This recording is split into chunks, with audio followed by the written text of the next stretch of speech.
All right, Rachel Schumacher, Nashville-based singer-songwriter. Is that how you would describe yourself and your title and what your career is right now?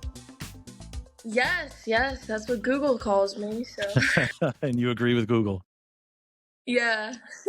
All right, so for those of you who are just discovering you, how would you explain what it is you do? Because I've always found it interesting. I've been to Nashville a couple times, and the singer-songwriters that are on stage on Broadway.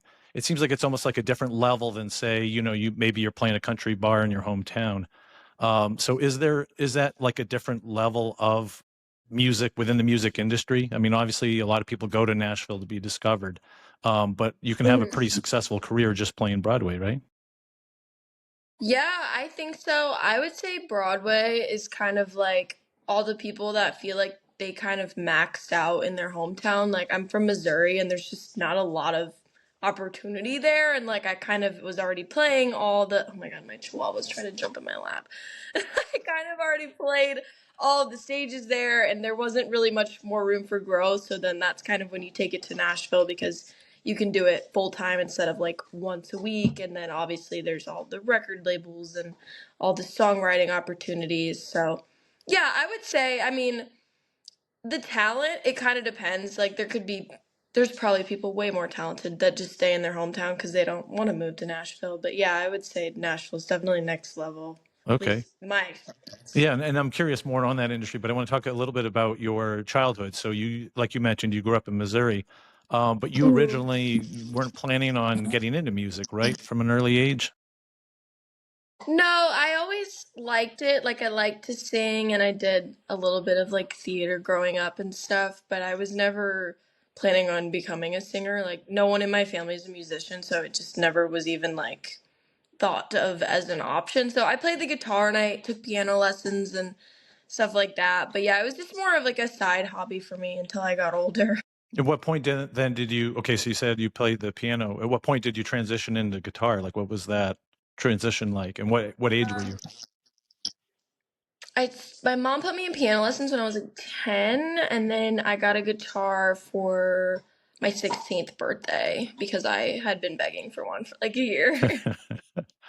Was it hard to make that transition? Like, because I've never been, a musician myself. I always thought Yeah. like playing the guitar would be fun, but obviously it takes some skill.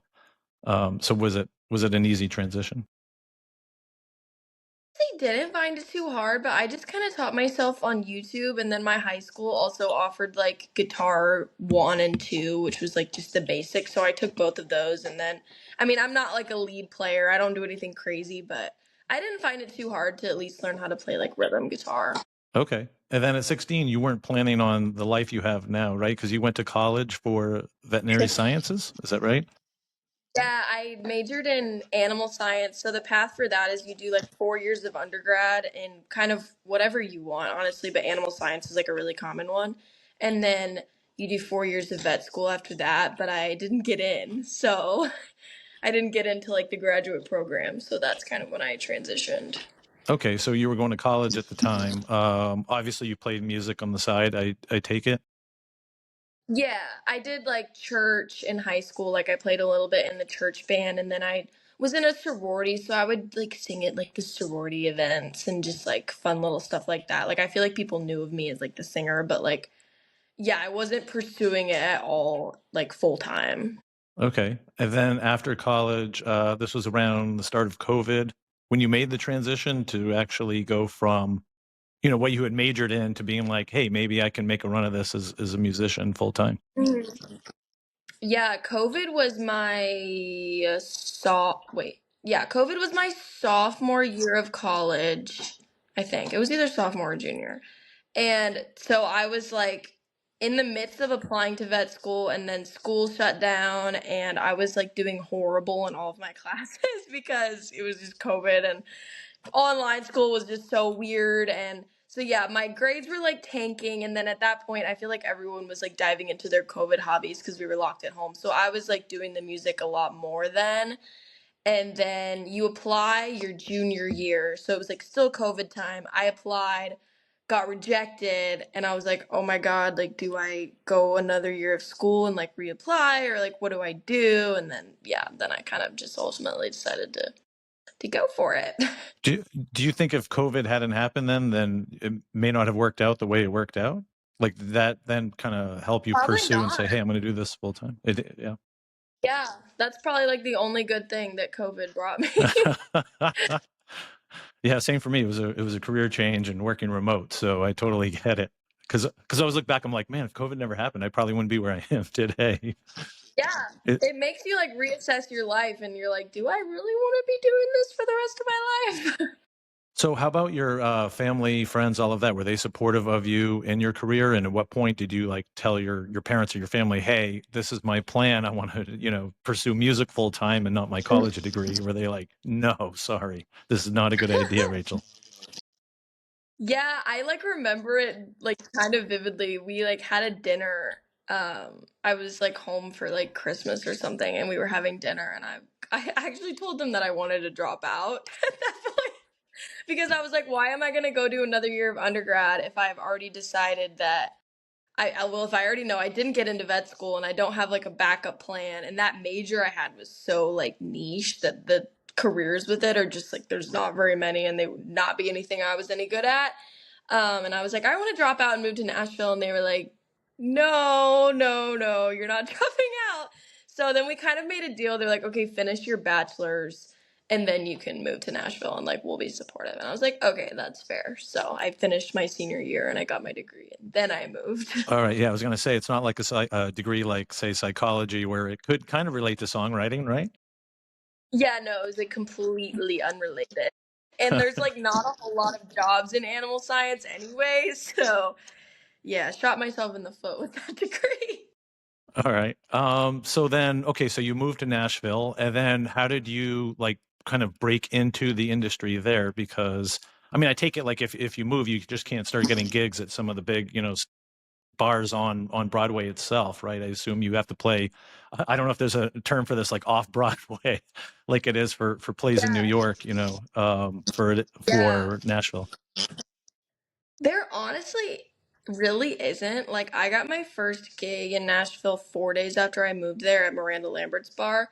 But kind of backtracking, that last year of college, I switched to do only online classes so that I could like go to Nashville on the weekends. So I went down to Nashville 10 times my senior year just to like meet people and like I played songwriter rounds and just like introduce myself. So I feel like I kind of had a gauge for what I was doing by the time I actually moved there.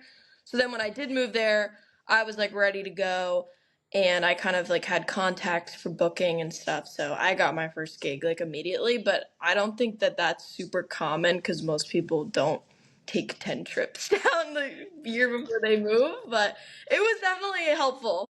And how do you do that? Like, do you just start cold calling booking agents at bars or emailing or DMing? Like, how does that work?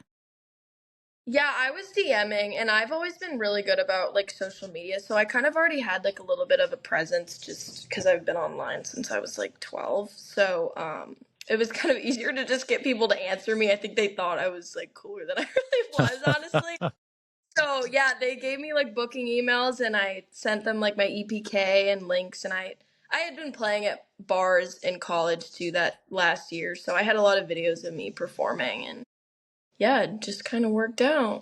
And do you remember what your first performance was? Did you say it was Miranda Lambert's bar? I think it was actually, I think I DM'd Miranda Lambert's bar and they gave me the contact for like 5 bars because they kind of book in like groups, like they're Okay, owned so by they the same manage company. various bars.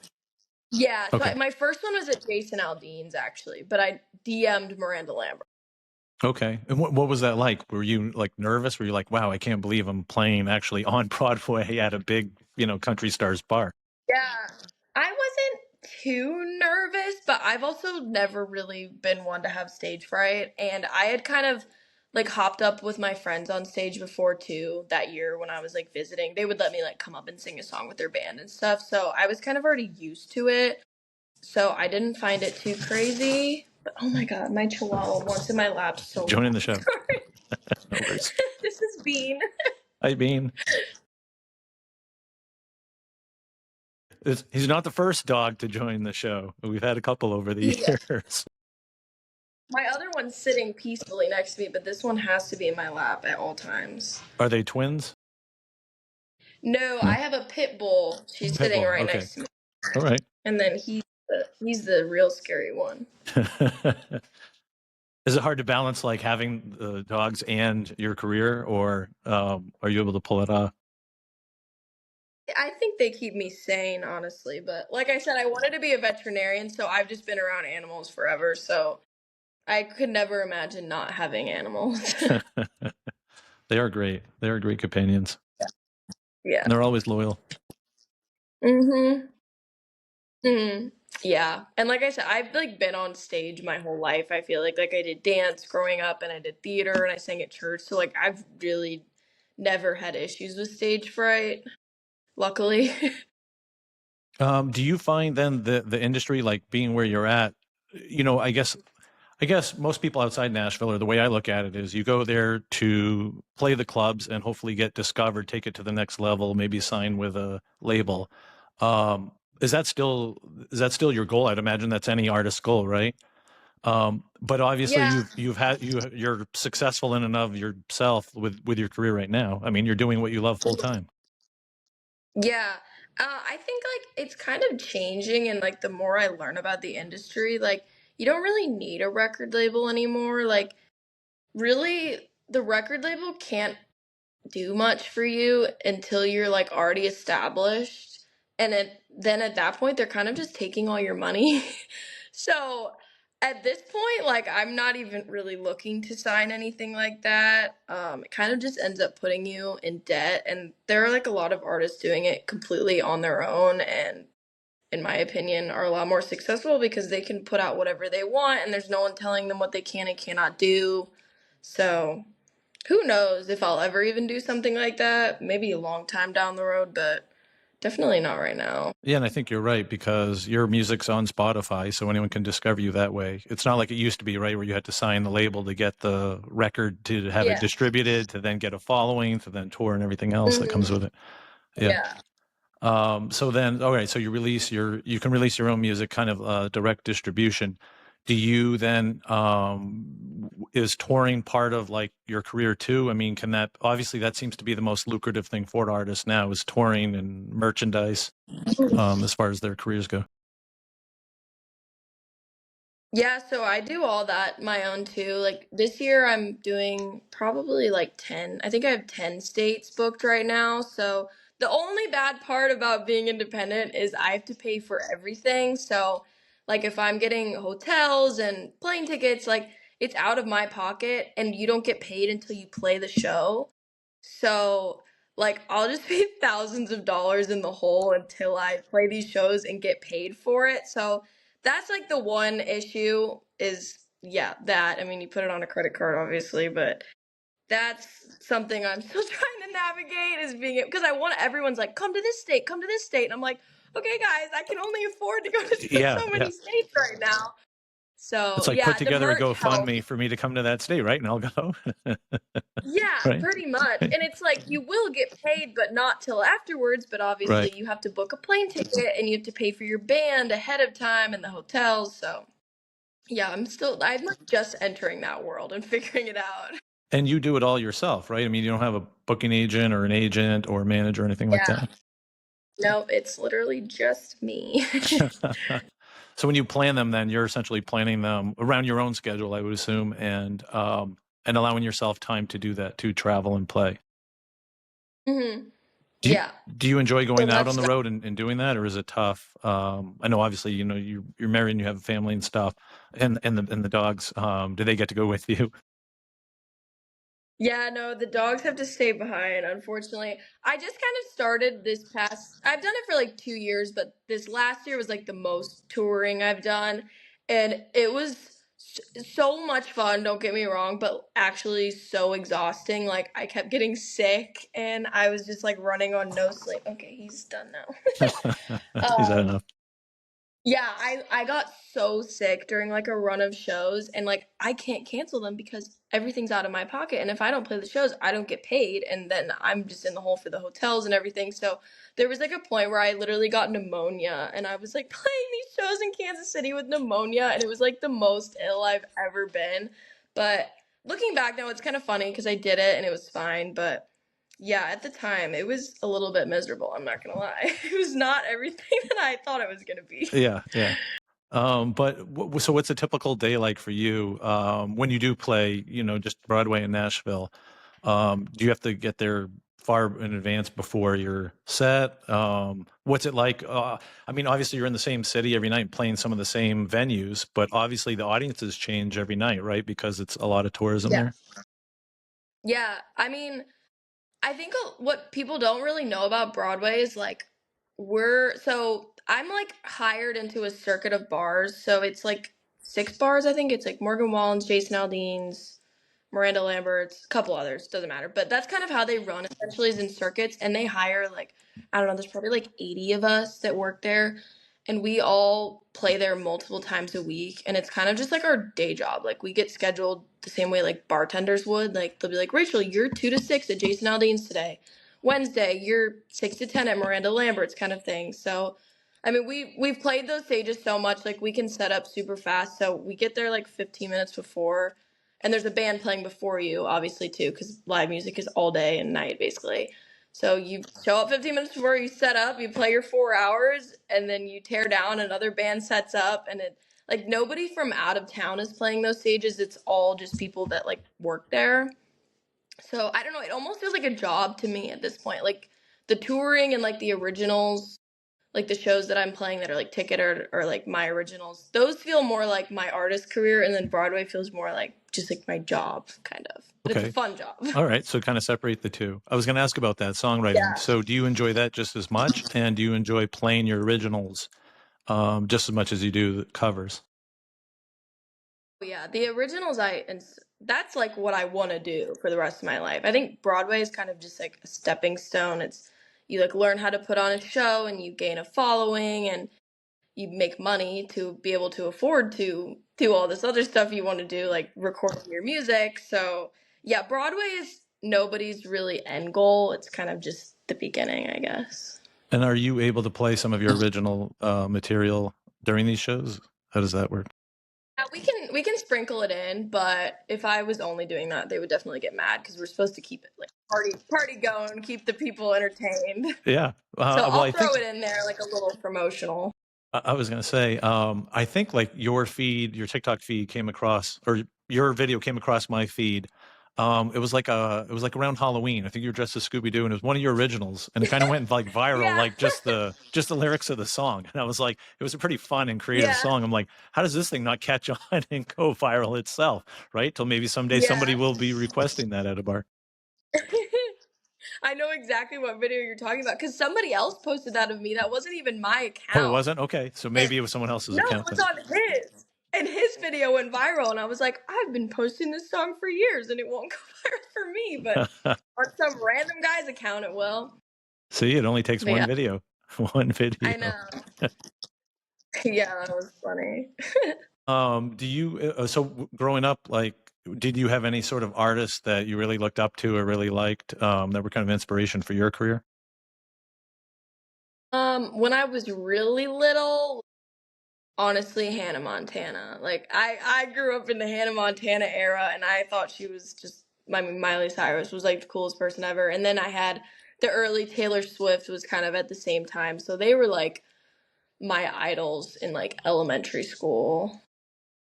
But then I got older and like leaned more into the country stuff, and I loved like Kelsey Ballerini. I still do. But yeah, And yeah, now we she's have like great. yeah, I remember. I think I saw her. Oh gosh, I actually don't remember if it was her, Lauren Elena, but opening up for Jason Aldean, and I was like Okay. starstruck. Yeah, I was gonna say I saw her open for Jonas Brothers a couple years ago. It was an amphitheater Yeah, like yeah, concert. yeah, You saw that one? yeah. Yeah. Yeah, she's awesome. Yeah. Yeah, and it's funny, like for me, like country, like I live in Florida now, but I grew up in Maine, and it wasn't until I moved here till I started listening to country. And I Hmm. have like a few like really like artists that I'm passionate about, but otherwise than that, it's just like interesting songs to the point where like I'll hear one in my Spotify feed, add it to a playlist. And then sometimes my girlfriend will be Hmm. like, "Who's this?" I'm like, "I don't know the artist, but I know all the lyrics to this song." Yeah. So I think going back to your point about the albums, like a lot of it is just, certain music just catches on, certain songs, and kind of go viral that way. Yeah, that's what everyone's trying to do now, go viral. Go viral. I didn't mean it like that, just to have it go viral. No, I think you it's should true. practice your craft, and if it does, then hey, more power to you. Yeah. Yeah. Do you think though having the social presence, like, has that helped you in your career and getting your content out there? Or is it harder just because, everybody's posting to social and it's so saturated? It's you definitely have to. Like it's not even a choice at this point. Like bookers won't book you if you don't have a social media following because they want you to know that you'll bring people into the venue. And so many artists complain they're like, I didn't sign up to be an influencer. I signed up to be a singer. But it's just like, unfortunately, it's how it is now. And you either have to do it or you're just not going to be successful. And like the record labels won't even look at you. Like I don't even have enough followers for the record labels to care about me. Like they want you to build it on your own, and then they'll swoop in and be like, okay, now we'll help you and we'll put you on the radio. Yeah, so they want you to do all the hard work, and then they just, tap into that Yeah. that audience you Yep. built, right?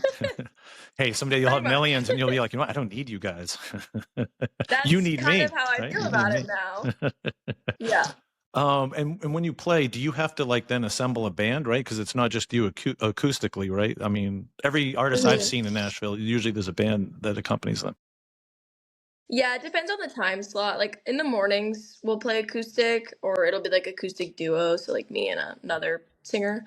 But yeah, you have to bring your own band.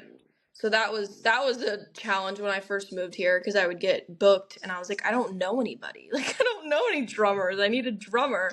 And I would just be like posting on my Instagram story being like, are there any drummers that are available tomorrow? But now I have a lot of contacts and it's not as hard, but it was at the beginning. Are some just like musicians that, say I'm a drummer and I'll play with 3 or 4 different artists because I enjoy playing, but I don't want to do, like the marketing work like you just mentioned. I just want to be in the background playing drums, and it's a fun gig for me. Yeah, I mean, there's tons of if there's any guitar players or bass players or whatever instrument out there that want to do that full time, you can 1000% move to Nashville and play music full time because there's so many gigs available. And yeah, they play with multiple artists, and they can make a lot of money doing it because you can drum 3 shows a day if you want. I can't sing 3 shows a day, but you can drum for 12 hours if you want to and make a lot of. Yeah. So would you say the gigs are 4 hours, 4-hour increments? Yeah, usually 3 or 4 And how for many do you Nashville. do a week? I usually do 5. I've found if I do more than 5, I lose my voice. Yeah. And if I do less than 5, I can't pay my bills. Okay. Yeah, I was gonna say I'm sure, yeah, singing is different from, yeah, being like a background musician. Yeah. Oh, so I heard the story of you opening for Priscilla Block. What was that like? Mhm. Like, how did that happen? How did that come about? That was super cool. That was before I moved to Nashville, like a month or 2 before. So, my senior year of college, when I was going to school online, I got a job working at the concert venue in my college town, doing like artist running and ticket sales and just like random little jobs. And she was coming through and didn't have an opener, so I was DMing her, being like, please let me open for you, but she didn't answer me. So then I was like, okay, I'm gonna DM her band because they're just like random people, like they're just random drummers and random guitar players. So then they were answering me and they were like, we'll ask her, like we'll see. Never heard anything. And then the day of the show, my boss calls me because I was working the show selling merch already. I didn't think I was going to be opening because no one ever said anything. And she was like, are you opening the show today? And I was like, I don't know, am I? And she's like, well, they just called me and were like, this Rachel girl really wants to open, so we're gonna like give her a 20-minute slot. So my boss was like, okay, so we're gonna have you open. And then Priscilla Block's, I think like manager at the time, covered my merch stand for me so I could go open for her really quick.